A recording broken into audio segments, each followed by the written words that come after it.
Tonight, we confront a chilling question. What happens when a leader turns on his own army?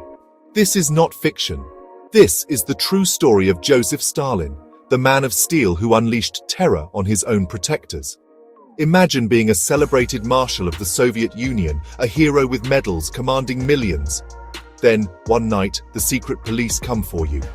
Not an enemy, not a spy, your own government. This was the fate of the Red Army's greatest minds. They weren't defeated in battle, but destroyed in Moscow's prisons. Why would Stalin do this? Why destroy his own shield? Stalin saw enemies everywhere, even among his closest allies. He trusted no one. Not friends, not comrades, not even his most brilliant generals. Fearing a coup, he struck first. The result? A storm of terror that left the Soviet Union vulnerable on the eve of the world's deadliest war. We journey back to the 1930s, a time of hope and fear in the Soviet Union. Meet Marshal Tukhachevsky, the Red Napoleon, and other leaders of the Red Army. Feel the tension in the Kremlin as whispers of betrayal grow louder. Witness the moment when suspicion turns to violence. Did Stalin, in his paranoia, sign his own country's death warrant? The story is shocking, the details horrifying, and the consequences change the world. Tonight, we explore how absolute power can destroy a nation from within. The Red Army's brightest stars became its greatest victims. Stalin's actions would echo through history, shaping the fate of millions. The world would never be the same. Stay with me as we uncover the ultimate betrayal. This is not just a story of the past. It's a warning for the future. The cost of paranoia is written in blood. Let's begin. It's the mid-1930s. The Soviet Union is surging forward. Factories rise, cities grow, and at the heart of it all stands the Red Army. More than a military force, it's a symbol of Soviet power.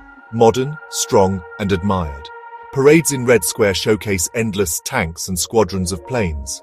A spectacle of might. At the helm are young, innovative commanders, heroes of the Civil War, architects of modern warfare.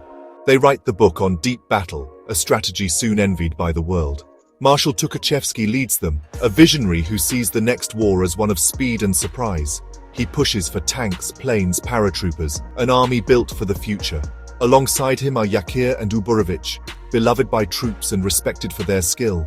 Together they are the pride of the nation. But can a dictator ever trust popular heroes?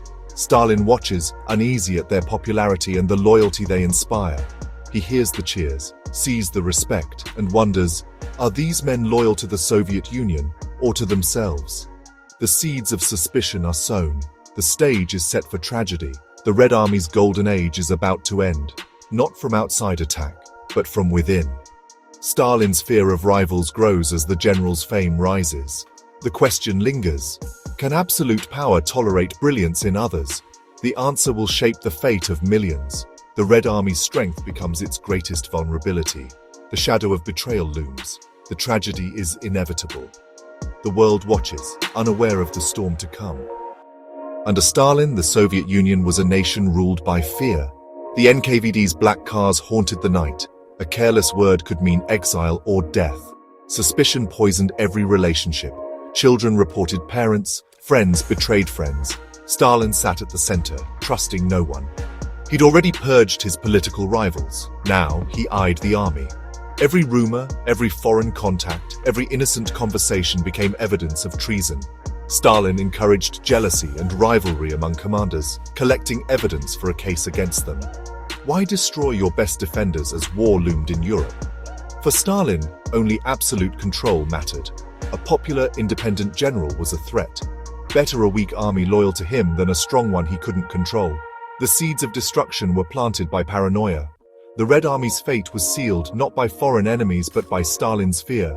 The nation's greatest strength was about to become its greatest casualty. The cost of control would be catastrophic. 1937. Moscow is tense. Political purges rage, but the army remains untouched, so far.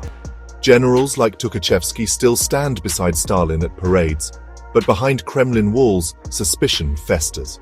NKVD chief Yezhov, Stalin's instrument of terror, forges a secret file, filled with lies and forced confessions. The file claims a vast conspiracy. The top generals led by Tukhachevsky are plotting with Nazi Germany.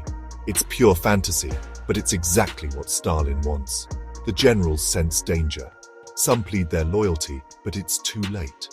The machinery of terror is in motion. The decision is made. The trap is set.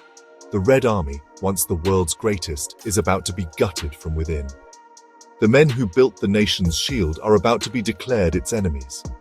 Stalin has his file, his executioner, and his moment. The question is no longer if, but when. The silence before the storm is deafening. The fate of the Soviet Union hangs in the balance. The world is about to be shocked. The storm is coming. No one is safe. The storm breaks in May 1937. Marshal Tukhachevsky is demoted, then quietly arrested by the NKVD. The Red Army's top commanders, Yakir, Uborovich, Kork, and others, are seized in rapid succession. Overnight, the brain of the Red Army vanishes. In Lubyanka prison, these heroes are tortured relentlessly. Beaten, deprived of sleep, their spirits are broken. The goal force confessions of treason, espionage, and conspiracy. At first they resist, but under brutal torture even Tukhachevsky signs. His confessions stained with blood. A marshal, a national hero, reduced to signing his own death warrant. The cruelty is staggering.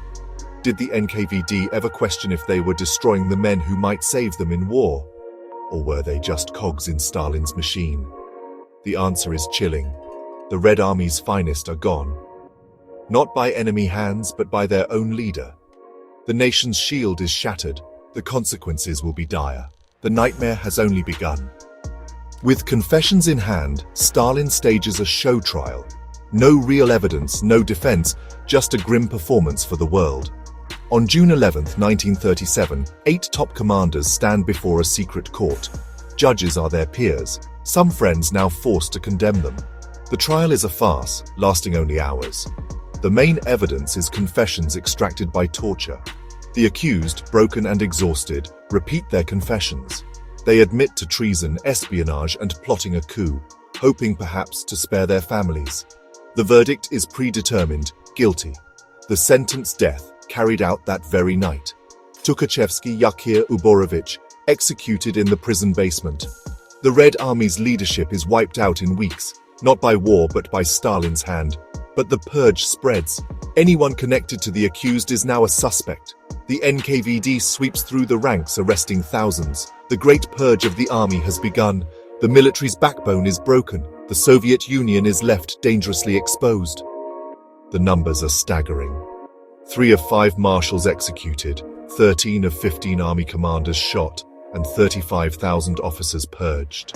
The Red Army's best minds are gone, replaced by inexperienced, fearful men promoted for loyalty, not skill. Commanders rise overnight, terrified to show initiative. The army becomes a rigid, headless giant. Stalin claims he's strengthening the army, but he's destroyed its leadership. Mediocrity replaces brilliance. Fear replaces strategy. On the western border, Hitler watches with satisfaction. As war looms, the Soviet Union faces chaos and peril. Its army is in shambles, its leaders decimated. Has Stalin doomed his country before the first shot is fired? The world holds its breath. The cost of Stalin's purge is revealed in war. In 1939, the Red Army stumbles in the winter war against tiny Finland, humiliated by poor leadership. The world is shocked. Hitler takes note.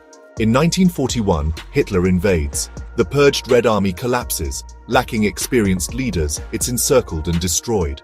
The Germans reach Moscow's outskirts. Stalin's purge nearly dooms the nation. The deep battle strategy, once Soviet, is now used against them by the Germans. The men who could have saved the country are dead. The Soviet Union survives not by brilliance but by sheer size, winter, and the sacrifice of millions. Slowly, new commanders like Zhukov and Rokossovsky, survivors of the purges, rise. They learn through blood and loss. The Soviet Union wins, but at a cost, over 27 million dead. The price of paranoia is incalculable. The lesson is clear: terror destroys more than it protects. The scars remain forever. What is the final lesson of Stalin's purge? Paranoia destroyed the nation's best defenders and left it vulnerable to real enemies. The ghosts of the executed generals haunted the battlefields of 1941. Tukhachevsky and his peers could have been heroes of World War II. Instead, they were erased from history. Only after Stalin's death were they declared innocent, but their genius was lost forever. Stalin's regime valued loyalty over talent, creating a brittle, fearful system. The near destruction of the Soviet Union proved that terror is no substitute for skill. We have looked into the heart of darkness. One man's fear nearly destroyed a nation.